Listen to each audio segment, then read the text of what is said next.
السلام عليكم ورحمة الله تعالى وبركاته. معاملك غالي كسو دhow daashil min latugis hogay agabka macaadinta oo idiin soo bandhiga adeeg hufan ee bulsho runtii wax badan u tara bulshada isla markaasna wixii waxtar leh la wadaaga bulshada halkudhigiisuna yahay tacliin iyo tijaabo. qayb waa ka waxbarasho, qaybna waa itusi taabsi badeecada ay soo bandhigaan ama iibiyaan productiga ay tijaabo in kaga qaadaan iyagoo isla markaas live ah.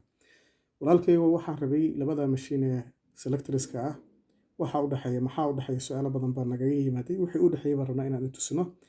marka koowaad qodobka koowaad nala eeg. qodobka koowaad wuxuu yahay midna astaan bay leedahay midna astaan male. qodobka labaad mashiinadan imika way shidan yihiin walaal. marka ay shidan yihiin mid waxaad arkaysaa leerkeedu inuu isla markaas isha kaaga leeyahay reflection oo kugu sameynayo taasoo caafimaad ahaan u wanaagsaneyn. waliba labada guluub midna waa zaa'id midna zaa'id maaha. sidaad aragtid kan waa zaa'id kana zaa'id maaha. halka kani labaduba normal ay yihiin wax ilaahay soo ku soo gudbay aysan jirin. walaal walaal eeg waa shidanta mashiintan imika way shidan tahay. tan baa ka hadlaya way shidanta wakaa. laakiin haddana ma taqaanaa ma soo tahay iftiin caafimaadka wax u dhibaya ma lahan. tanina waad aragtaayo iftiinkeedu waa zaa'id zaa'id bay ma taqaanaa u iftiimaysaa. waa qodobka labaad weeye.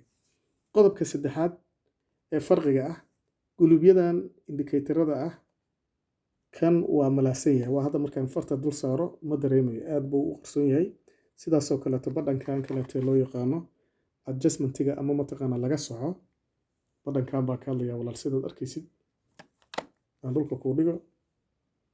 waa badhan loogu talagalay in laga saxo ama laga hagaajiyo saacadda markii mataqaanaa lagu sameynayo calibration lagu sameynayo.